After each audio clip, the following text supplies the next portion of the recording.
ہائے دیکھیے بیٹھی ہوں میں زندہ کی زمین پر، میں آج بھی اس بات کو بھولی نہیں بابا، ہے تم بن کئی راتوں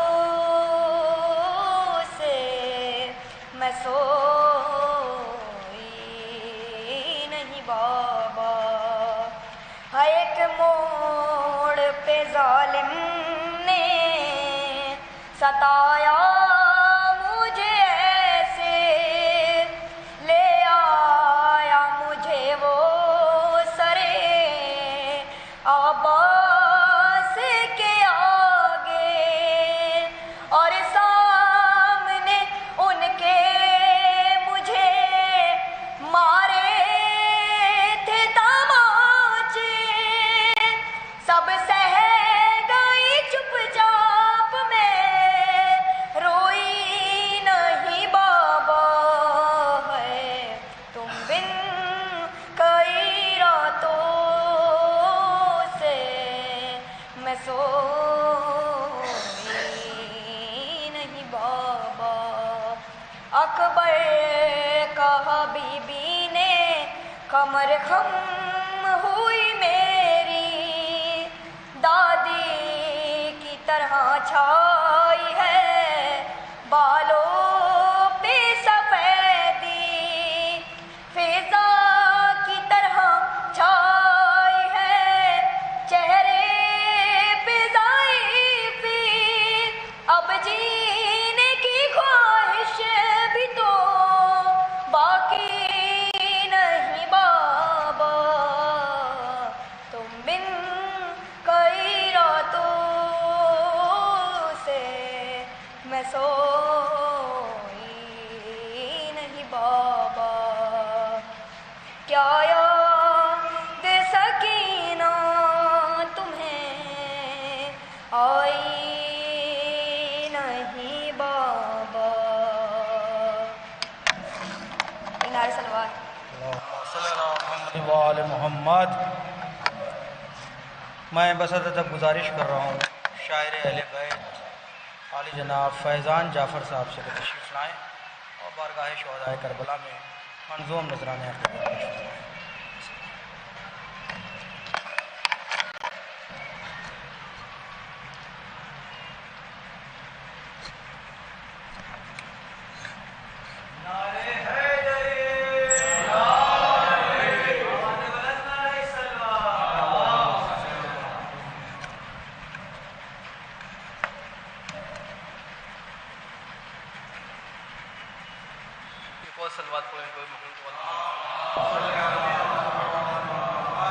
ایک مطلب اچھے سے،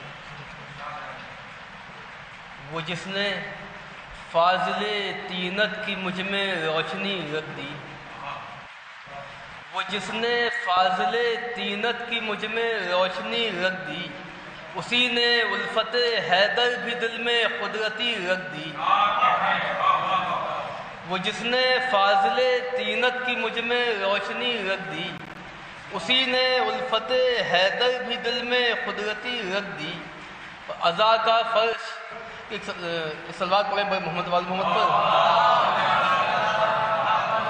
کہ عزا کے فرش پر مجلس میں جو مرجھائے بیٹھے تھے، عزا کے فرش پر مجلس میں جو مرجھائے بیٹھے تھے، علی اصغر نے ان پھولوں کے حصے میں ہنسی رکھ دی،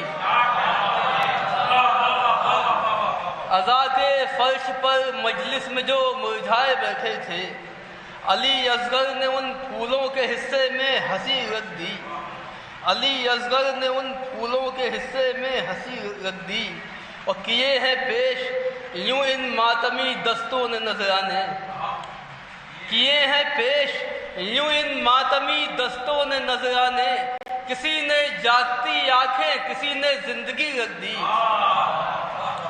کہ کسی نے جاگتی آنکھیں کسی نے زندگی رکھ دی، اور گزر ہے شام سے دیکھو ہدایت کے چراغوں کا، گزر ہے شام سے دیکھو ہدایت کے چراغوں کا، اٹھا کر طاق پر عابد نے ساری تیرگی رکھ دی، اٹھا کر طاق پر عابد نے ساری تیرگی رکھ دی۔ اور ہوا میں منتشر سب زندگانی کے ورق ہوں گے، کہ ہوا میں منتشر سب زندگانی کے ورق ہوں گے، جری کے سامنے یہ فوج کس نے کاغذی رکھ دی، کہ ہوا میں منتشر سب زندگانی کے ورق ہوں گے، جری کے سامنے یہ فوج کس نے کاغذی رکھ دی، اور علم کے سائے میں سب حاجتیں سیراب ہوتی ہیں، علم کے سائے میں سب حاجتیں سیراب ہوتی ہیں، جری نے مشق کے سینے میں بھی دریا دلی رکھ دی، کہ جری نے مشق کے سینے میں بھی دریا دلی رکھ دی، اور عزا کا فرش بچھنا تھا ہمارے گھر کے آنگن میں، آخری دو شعر کہ عزا کا فرش بچھنا تھا ہمارے گھر کے آنگن میں، فلک کے چاند نے پہلے سے لا کر چاندنی رکھ دی، عزا کا فرش بچھنا تھا ہمارے گھر کے آنگن میں، فلک کے چاند نے پہلے سے لا کر چاندنی رکھ دی، اور فلک پر چاند جب سے دیکھا ہے ماہ محرم کا، فلک پر چاند جب سے دیکھا ہے ماہ محرم کا، اٹھا کر عید زہرا کے لیے ہر ایک خوشی رکھ دی۔ صلوات پڑھے بر محمد وآل محمد کو۔ صلوات بھیجیں بار محمد وآل محمد، اللہم صلی اللہ محمد وآل محمد۔ اب تشریف لا رہے ہیں سرکار ناصر الملت ثانی علی جناب مولانا عباس ناصر سید اباقاتی صاحب، ایک نعرہ حیدری۔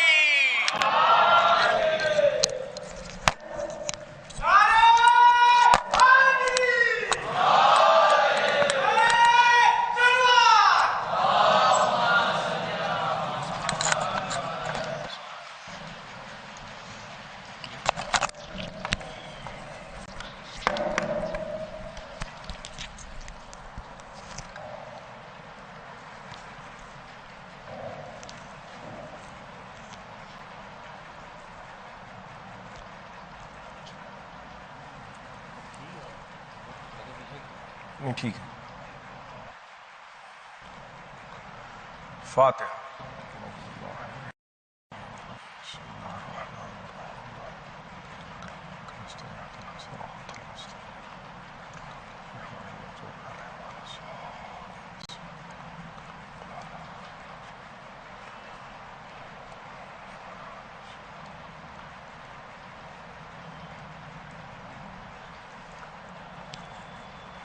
اعوذ باللہ من الشیطان اللعین الرجیم، بسم اللہ الرحمن الرحیم، الحمد للہ الذی لا یفرح منع والجمود ولا یبدیہ اعطاء والجود، اذ کل معط منتقص سوا وکل مانع مذموم ما خلا، هو المنان بفوائد النعم وأوائد المزید والقسم، ما اختلف علیہ دہر فیختلف منہ الحال، ولو کان فی مکان فیجوز علیہ الانتقال، جلت عظمتہ، والصلاة والسلام علی النبی الامی الخاتم لما سبق والفاتح لمن غلق، المعلن الحق بالحق ابی القاسم محمد۔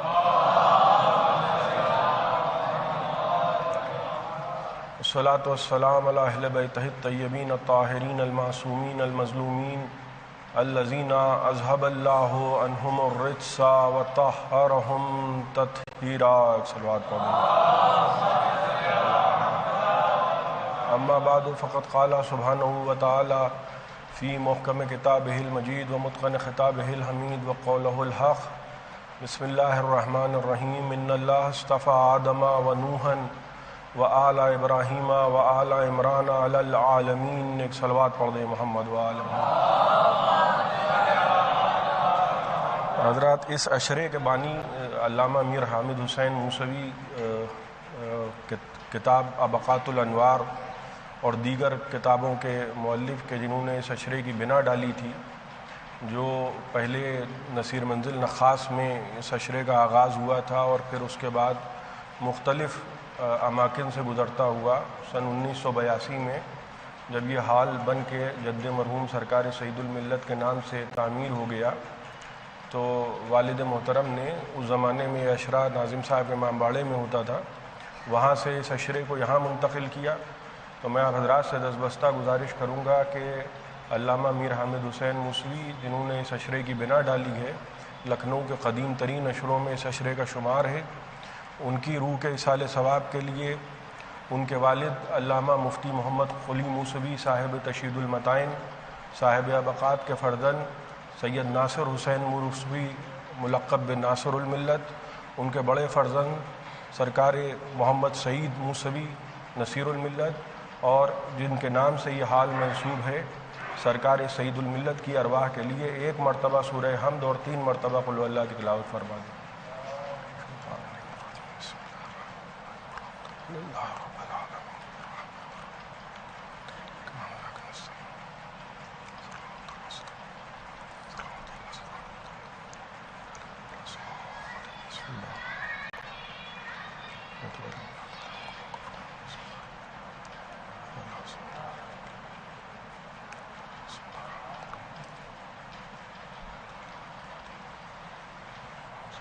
ایک صلوات عنایت کر دیں محمد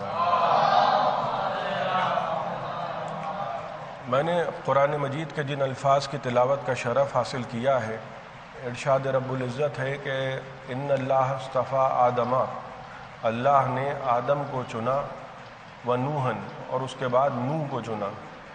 اللہ نے آدم کو چنا، نوح کو چنا، پھر قرآن کی آیت کہہ رہی ہے وآل ابراہیم وآل عمران علی العالمین، پھر اس کے بعد جس کو اللہ نے چنا وہ ابراہیم کی اولاد تھی اور وہ عمران کی اولاد تھی۔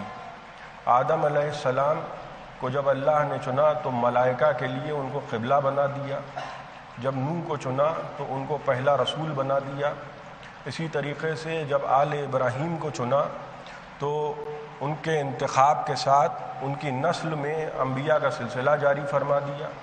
آل عمران کو چنا تو ان کی نسل میں ائمہ کا سلسلہ جاری فرما دیا۔ اور اسی آیت کے ذیل میں نے اپنی کجمج بیانیوں کے تحت جس موضوع کو چنا ہے وہ ہے خدا کے منتخب بندے۔ جب اللہ کسی کو چنتا ہے، ایک بات میں بڑی وضاحت سے عرض کر دوں، ہم سلیکشن کے ماننے والے لوگ ہیں، ہم چھتوں کے الیکشن کے ماننے والے لوگ نہیں ہیں، کیونکہ ہم نے قرآن سے رسول کو لیا ہے، ہم نے مسلمانوں سے رسول کو نہیں لیا ہے۔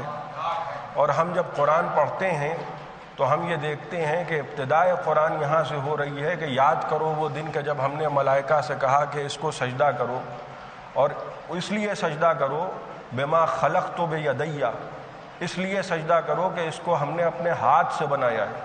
تو اللہ نے قبل تخلیق کائنات کسی کو منتخب کیا، لوگوں کو بعد میں پیدا کیا، تاکہ کوئی بقرات بعد میں یہ نہ کہہ پائے کہ وہاں آدم بن رہے تھے، یہاں سے انبا حضور کا مشورہ جا رہا تھا۔ اللہ نے منتخب کیا۔ اسی طریقے سے جناب نوح علیہ السلام سے ان کو استفا کیا، قرآن اعلان کر رہا ہے۔ جناب موسیٰ علیہ السلام طور کی بلندی پہ بلائے گئے تو کہا کہ فانا اخترتک، اے موسیٰ ہم نے تم کو چن لیا۔ اب اس چننے میں قوم کی رائے کی اہمیت نہیں ہے، لوگوں کی رائے کی اہمیت نہیں ہے، جوہلا کی رائے کی ضرورت نہیں ہے۔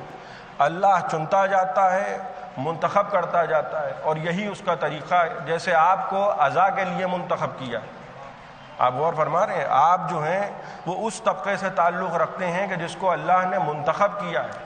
آپ یہاں جو بیٹھے ہیں یہ اس دعا کا صدقہ ہے کہ جو جناب سیدہ نے مانگی تھی کہ پروردگار میرے لال پر روئے گا کون، ورنہ آپ یقین جانیے یہ کام ہمارا آپ کا نہیں ہے، اور نہ یہ ہمارے آپ کے بس کی بات ہے، نہ کہ ہم عزاداری کریں۔ عزاداری وہ عمل ہے، برادران اہل سنت کہتے ہیں کہ عزاداری نبی سے ثابت نہیں ہے، فرد ہو تو اسے نبی کہتے ہیں، اور جب جمع ہو جائے تو اس کو انبیاء کہتے ہیں۔ نوجوانوں کے لیے میں خاص طور سے مجلس خطاب کرتا ہوں، بزرگ مجھ سے بہتر جانتے ہیں، انبیاء علیہم السلام سے اللہ نے عزاداری کروائی ہے۔ بہار الانوار کی روایتیں گواہی دے رہی ہیں کہ جناب آدم علیہ السلام کو اللہ نے سرزمین کربلا سے گزارا۔ ذرا سی تمہیدی گفتگو ہے آج کی حد تک، جس کو اللہ نے چنا اس کو سرزمین کربلا سے گزارا۔ کربلا کی زمین پہ جب جناب آدم علیہ السلام پہنچے تو جناب آدم علیہ السلام کے پیر میں ٹھوکر لگی۔ علامہ مجلسی بہار الانوار میں لکھ رہے ہیں کہ جب پاؤں میں ٹھوکر لگی تو آدم علیہ السلام کا خون کربلا کی زمین پہ بہا۔ آپ غور فرما رہے ہیں، اسی لیے تو زیارتوں میں آپ پڑھتے ہیں وارث آدم تم پر سلام۔ یہ خون بہا ہے آدم علیہ السلام کا کربلا کی زمین پر۔ جیسے ہی خون بہا آدم علیہ السلام کہنے لگے پروردگار حل حدث من ذنب، اے پروردگار کیا مجھ سے کوئی گناہ ہو گیا؟ ایک مرتبہ جبرائیل نازل ہوئے اور کہنے لگے آدم تم سے کوئی گناہ نہیں ہوا۔ یہ وہ زمین ہے کہ جہاں آخری نبی کا نواسا قتل ہوگا۔ کہا کیا نام ہے؟ کہا حسین ابن علی۔ وہ قتل ہوں گے اس زمین پر۔ خدا چاہتا ہے کہ تم اس زمین پر گریہ کرو اور اس زمین پر آنسو بہاؤ، اور خدا نے یہ انتظام کیا کہ تمہارا خون اس زمین پر بہے۔ تم سے کوئی خطا نہیں ہوئی ہے۔ اللہ نے آدم سے گریہ کروایا سرزمین کربلا پر، اور اس کے بعد کہا کہ دیکھو صرف گریہ نہ کرنا۔ دیکھیں دونوں چیزیں ساتھ ساتھ چلتی ہیں، صرف گریہ نہ کرنا بلکہ اس کے قاتل پر لعنت بھی کرتے جانا۔ اور فرما رہے ہیں یہ نہیں ہے کہ صرف حسین کو رونا ہے، بلکہ یزید پہ لعنت کر کے بتانا ہے کہ ہم تولائی بھی ہیں اور تبرائی بھی ہیں۔ اور فرما رہے ہیں جناب نوح علیہ السلام اسی طریقے سے جب جناب نوح علیہ السلام نے سفینہ بنایا، خدا کی قسم کیا عظیم الشان سفینہ بنا تھا۔ ساری زمین پر جب سیلاب کا پانی پہنچ گیا تو جناب نوح علیہ السلام سفینے پہ سیر کر رہے ہیں۔ ایک مرتبہ جیسے ہی کربلا کی زمین آئی سفینہ لرزنے لگا۔ جناب نوح خاف علیہ الغرق، روایتوں میں لکھا ہے کہ جناب نوح علیہ السلام گھبرائے کہ کہیں ایسا نہ ہو کہ سفینہ ڈوب جائے۔ دست دعا بلند کیے، کہا پروردگار ساری دنیا میں اسی سفینے سے تیری مرضی سے سفینہ بنایا ہے، اپنی اصحاب کی مرضی سے سفینہ نہیں بنایا ہے۔ پروردگار یہ کیسی زمین ہے؟ ساری دنیا میں میں گیا، کہیں سفینے میں کوئی حرکت نہیں ہوئی۔ یہ ایسی زمین ہے کہ میں ڈر رہا ہوں کہ کہیں سفینہ ڈوب نہ جائے۔ ایک مرتبہ جبرائیل نازل ہوئے، کہے نوح گھبراؤ نہیں، جو اللہ کے بنائے ہوئے ہوتے ہیں وہ ڈوبا نہیں کرتے۔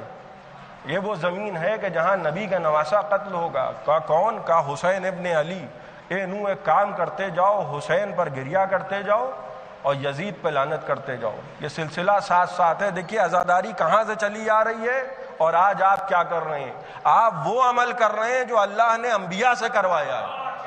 اور کہا ماتم ان پر گریہ کرتے جاؤ اور یزید پہ لعنت کرتے جاؤ۔ جناب ابراہیم علیہ السلام گھوڑے پہ سوار ہو کے جیسے ہی سرزمین کربلا سے پہنچے، ایک مرتبہ گھوڑے کو پاؤں میں ٹھوکر لگی۔ جناب ابراہیم علیہ السلام گھوڑے سے گرے، اور گرے تو سر میں چوٹ آئی اور خون بہا سرزمین کربلا میں۔ ابراہیم علیہ السلام کا خون، دیکھیے وراثت بار بار زیارتوں میں ہم پڑھتے ہیں وارث ابراہیم تم پر سلام۔ اسی لیے تو حسین کہہ رہے تھے کہ مجھ جیسا اس جیسے کی بیعت نہیں کر سکتا۔ ذرا شجروں پہ نظر رہے، سلسلوں پہ نظر رہے۔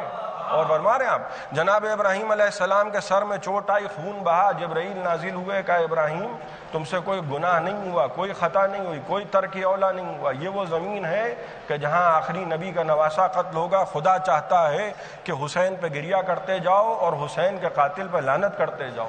جناب اسماعیل علیہ السلام کے مویشی تھے جن کو ایک چرواہا چراتا تھا، چراتے چراتے فرات کے کنارے پہنچا۔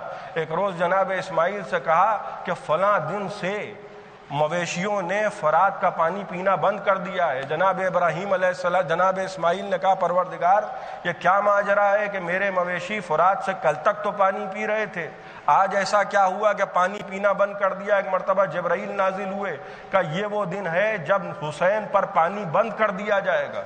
خدا چاہتا ہے کہ تم حسین پر ماتم کرتے جاؤ اور حسین کے قاتل پر لعنت کرتے جاؤ۔ 1,23,999 انبیاء سے میں شمول آخری رسول اللہ نے عزاداری کروائی ہے۔ گریہ بھی ثابت ہے اور یزید پر لعنت بھی ثابت ہے۔ اور فرما رہے ہیں آپ اسی طریقے سے جناب سلیمان علیہ السلام بساط پر ساری دنیا میں گئے، لیکن جیسے ہی سرزمین کربلا پہ پہنچے ایک مرتبہ بساط میں حرکت ہوئی، دست دعا بلند کیے، کہا پروردگار ایسا نہ ہو کہ بساط الٹ جائے۔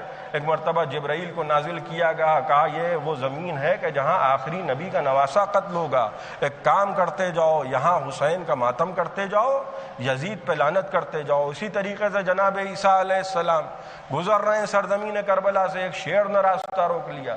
دیکھیے حیوان انبیاء کو پہچانتے ہیں، شیر کا راستہ روکنا جناب عیسیٰ علیہ السلام کے لیے ایک حیران کن عمل تھا۔ ایک مرتبہ دست دعا بلند کیا، کہا پروردگار یہ کیسا جانور ہے کہ جو میرا راستہ روک رہا ہے؟ شیر کہہ رہا ہے فصیح زبان میں کہ جانے نہیں دوں گا، ان پر ماتم کرتے جائیے، اس پر لعنت کرتے جائیے۔ اور فرما رہے ہیں 1,23,000 آج جو کام ہم اور آپ کر رہے ہیں، انصاف سے بتائیے کیا یہ کام ہمارے بس کا ہے؟ اللہ نے ہم کو منتخب کر لیا، یہ کام ہم وہ کر رہے ہیں جو اللہ نے انبیاء سے کروایا ہے۔ اور فرما رہے ہیں 1,23,999 انبیاء سے خدا نے عزاداری کروائی ہے۔ گویا ہم جو یہاں جمع ہوئے ہیں، ہم اس سیرت کو انجام دے رہے ہیں جو انبیاء کر چکے۔ خدا نے 1,23,000 انبیاء کو سامع بنایا، خود ذکر حسین کرتا رہا، اور اسی طریقے سے یہ سلسلہ جاری و ساری رہا، یہاں تک کہ آخری رسول کا بھی زمانہ آیا۔ گریہ، عزاداری، رونا، ایک طبقہ ایسا ہے کہ جو اس بات پہ بھی تمسخر کرتا ہے کہ صاحب رونے سے کیا فائدہ، رونے سے فائدہ کیا ہے؟ یہ بھی ایک بڑا اہم سوال ہے کہ رونے سے فائدہ کیا ہے۔ ہم تو حسین کی شہادت پہ گریہ کر رہے ہیں۔ جناب یعقوب علیہ السلام الباقون 5 رونے والے ہیں، تاریخیں بیان کر رہی ہیں، اس میں سے ایک اللہ کا ایسا نبی ہے کہ جو 40-80 برس روئے ہیں جناب یعقوب۔ اور صاحب کشاف اہل سنت کے بڑے مفسر ہیں، وہ لکھ رہے ہیں صاحب کشاف کہ ما جفت عیناہ 80 سنہ، اتنا روئے ہیں جناب یعقوب علیہ السلام کہ صاحب کشاف نے لکھا کہ 80 برس تک جناب یعقوب کی آنکھیں خشک نہیں ہوئی ہیں، اتنا روئے ہیں جناب یعقوب۔ دیکھیے باپ رو رہا ہے اور بیٹوں کو برا لگ رہا ہے۔ بڑی لطیف بات کی طرف اشارہ کر رہا ہوں آج کی تمہیدی گفتگو تک۔ جناب یعقوب رو رہے ہیں، وہ جو بیٹے تھے ان کو بہت برا لگ رہا ہے باپ کا رونا۔ کیوں برا لگ رہا ہے؟ کیونکہ وہ یہ چاہتے تھے کہ ہم یوسف کو راستے سے ہٹا دیں، اس کے بعد یوسف کا ذکر نہ ہو۔ باپ نے کیا کیا؟ جیسے ہی انہوں نے یوسف کے مارے جانے کی خبر دی، قرآن کہہ رہا ہے کہ جناب یعقوب نے چہرہ پھیرا اور کہنے لگے وا اسفا علی یوسف، اور اب جو رونا شروع کیا ہے تو صاحب تفسیر خازن نے لکھا کہ یوسف سے بچھڑنے سے لے کر یوسف سے ملاقات تک روتے رہے ہیں، اور اتنا روئے کہ بیٹوں کو وہ رونا کھلنے لگا۔ اس لیے کھلنے لگا کیونکہ شریک جرم تھے۔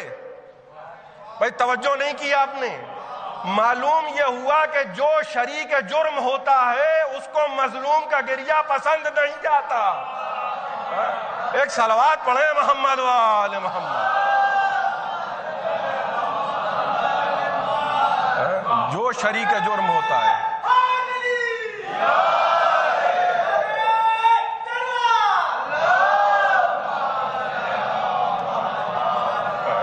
کیونکہ شریک جرم تھے، وہ یہ چاہتے تھے، نبی زادوں نے اجماع کیا تھا، نبی زادے ہیں، نبی کے گھر میں رہے ہیں، ظاہر سی بات ہے مال حرام کھا کے جوان نہیں ہوئے۔ اور فرما رہے ہیں آپ، یہ وہ اس طبقے سے تعلق نہیں رکھتا ہے کہ جو لوٹ کے مال پہ پتھر لگوا دے، ھذا من فضل ربی۔ پاک رزق ہے، پاک غذا ہے، پاک ماحول ہے، مگر نبی زادے کیسے نکلے؟ کیوں؟ کیونکہ اللہ نے بھائی کو منتخب کیا تھا، اللہ کے منتخب بندے، بھائی کو کیونکہ منتخب کیا یوسف کو، لہذا دوسرے جو دیگر نبی زادے تھے ان کو بہت برا لگا کہ ہم کو کیوں نہیں منتخب کیا۔ بھائی اگر آپ کی توجہات مبذول ہیں اور آپ میری طرف ملتفت ہیں تو اسی جملے کو میں آپ کی خدمت میں عرض کر رہا ہوں۔ نبی زادوں کو کیا برا لگا کہ خدا نے اس کو کیوں منتخب کیا، ہم کو کیوں نہیں منتخب کیا؟ تو آپ غور فرما رہے ہیں، جب اللہ کسی کو فضیلت دیتا ہے تو نبی زادوں کو بھی حسد ہو جاتا ہے۔ اور فرما رہے ہیں، یا میں جملہ بدل کے کہوں کہ کہ جب اللہ کسی کو منتخب کرتا ہے اور نبی زادوں کو حسد ہو جاتا ہے تو جن کے شجروں کا پتہ نہ ہو جب علی کی فضیلت دیکھتے ہوں گے تو کس کس قسم کا حسد ہوتا ہوگا. جب اللہ نے کسی کو منتخب کیا، نبی زادوں نے اجماع کیا کہ یوسف کو راستے سے ہٹا دیا جائے. دیکھیے معصوم کون ہوتا ہے؟ اللہ جس کو عصمت عطا کرتا ہے وہ کون ہوتا ہے؟ نبی زادوں نے اجماع تو کیا نا نبی زادوں نے، لیکن معصوم کے مقابلے میں نبی زادوں کا اجماع فلاپ ہو گیا. اور فرما رہے ہیں آپ، نبی زادوں کا اجماع کیونکہ سامنے معصوم تھا، نبی زادوں کے اجماع کی کوئی حیثیت نہ رہی. معلوم ہوا کہ جب سامنے اللہ کا بھیجا ہوا معصوم ہوگا تو نبی زادوں کا اجماع کی کوئی اہمیت نہ رہے گی. اور فرما رہے ہیں آپ، تو جب نبی زادوں کا اجماع بیکار ہو جائے تو وہ ثقیفائی اجماع جو غدیر کے مقابلے میں کیا جائے اس کی کیا حیثیت ہوگی، کیا وقت ہوگی. جب حسین کربلا کی طرف جا رہے تھے تو ایک جملہ کہا تھا حسین ابن علی نے کہ کیوں جا رہے ہیں؟ بھائی مقصد بھی تو بیان کر رہے ہیں، مقصد اعضاء پہ بھی گفتگو ہوتی ہے. بہت بڑا طبقہ ایسا ہے جو خود ہم پر اس بات پر معترض ہوتا ہے کہ صاحب فقط مصائب بیان ہو گئے اور فقط فضائل بیان ہو گئے اور صاحب چھتیں اڑا دی گئیں. یہ ایک بڑا پرانا اعتراض ہے جو اب باسی بھی ہو گیا ہے. چھتیں اڑا دی گئیں، مقصد نہیں بیان ہوا. حسین خود نکلنے کا مقصد بتا رہے ہیں اور کہہ رہے ہیں کہ دیکھو میں جا رہا ہوں نہ کسی فساد کی غرض سے جا رہا ہوں بلکہ اپنے جد کی امت کی اصلاح کے لیے جا رہا ہوں. اور فرما رہے ہیں آپ، میں اپنے جد کی امت کی اصلاح کے لیے جا رہا ہوں. دیکھیے لوگ نمازیں پڑھ رہے تھے، لوگ روزے رکھ رہے تھے، لوگ حج کر رہے تھے، اور فرما رہے ہیں آپ یہ سارے کام ہو رہے تھے. یعنی اس زمانے کی جو حکومت تھی بنی امیہ کی حکومت، وہاں مسجدیں آباد تھیں. ایسا نہیں ہے کہ مسجدیں ویران تھیں، وہ تو یزید شراب پی رہا تھا لیکن مسجدیں آباد تھیں. محراب پر یہ اور بات ہے کہ کوئی جھوم کے پی کے پڑھا رہا تھا مگر پڑھا رہا تھا. اور فرما رہے ہیں یہ اور مسئلہ یہ نہیں ہے کہ محراب خالی ہے اور منبر پہ کوئی ہے نہیں، ایسا مسئلہ نہیں ہے. تھے لوگ، لیکن اس کے بعد بھی حسین کہہ رہے ہیں کہ میں اپنے جد کی امت کی اصلاح کے لیے جا رہا ہوں. اور فرما رہے ہیں حسین کا جملہ بتا رہا ہے کہ نمازیں پڑھ کے بھی لوگ بہک جاتے ہیں، روزے رکھ کے بھی لوگ بہک جاتے ہیں، حج کر کے بھی لوگ بہک جاتے ہیں، اور ہر وہ شخص بہکا ہوا ہے جس کا امام بہکا ہوا ہے.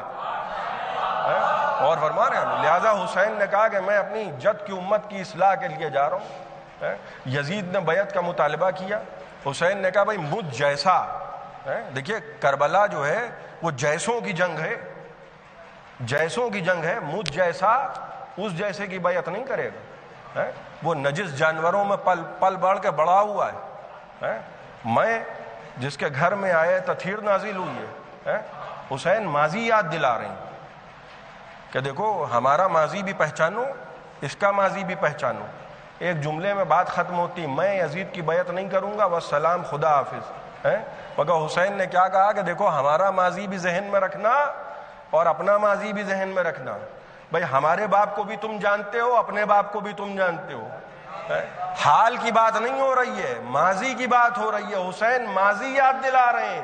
معلوم ہوا جو حسین کی دشمنی دل میں رکھے گا اس کا ماضی کوریدا جائے گا.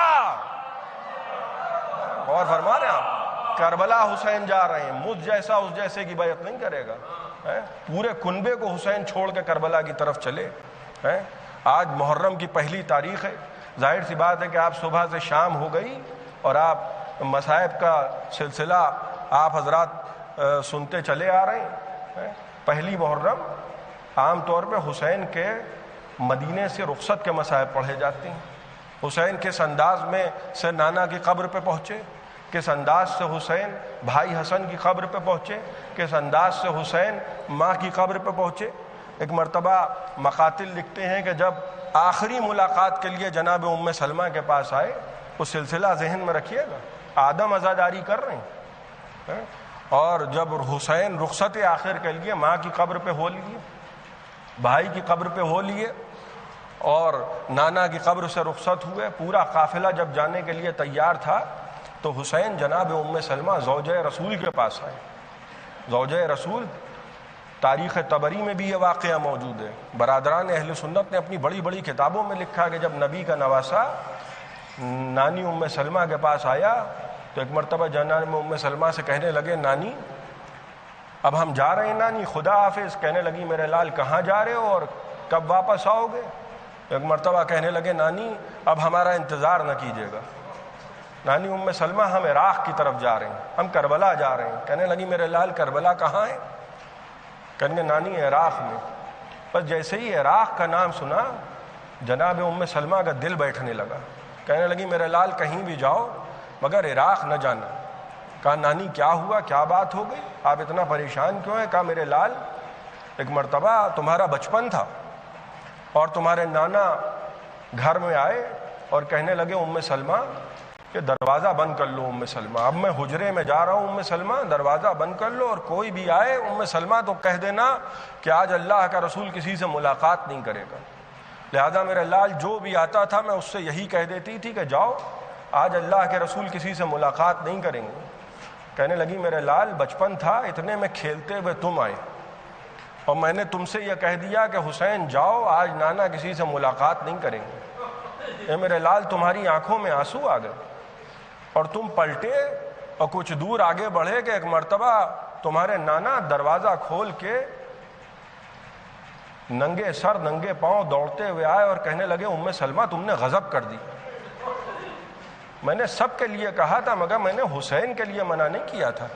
یہ کہہ کے ایک مرتبہ تمہارے نانا دوڑتے ہوئے آئے اور تم کو گود میں اٹھایا تو تم نے رو کے ایک جملہ کہا میرے لال نانا یہ مدینہ ہے یہ کربلا نہیں ہے۔ اے میرے نانا یہ مدینہ ہے یہ کربلا نہیں ہے۔ حسین کو نبی نے گود میں اٹھایا اور اس کے بعد کہنے لگے ام سلمہ اب دروازہ بند کر لو، اب کوئی بھی آئے تو کہہ دینا کہ نبی کسی سے ملاقات نہیں کرے گا، اور حجرے میں داخل ہوئے اور دروازہ بند کر لیا۔ میں نے کچھ دیر کے بعد نبی کے باواز بلند رونے کی آواز سنی۔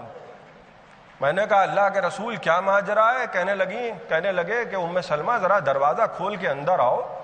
اب جو میں نے دروازہ کھولا تو میں نے دیکھا کہ رسول تمہاری پیشانی چوم رہے ہیں، میں نے دیکھا کہ رسول تمہارا گلا چوم رہے ہیں، میں نے دیکھا کہ رسول تمہارا سینہ چوم رہے ہیں، میں نے دیکھا کہ رسول تمہارے ہاتھ چوم رہے ہیں۔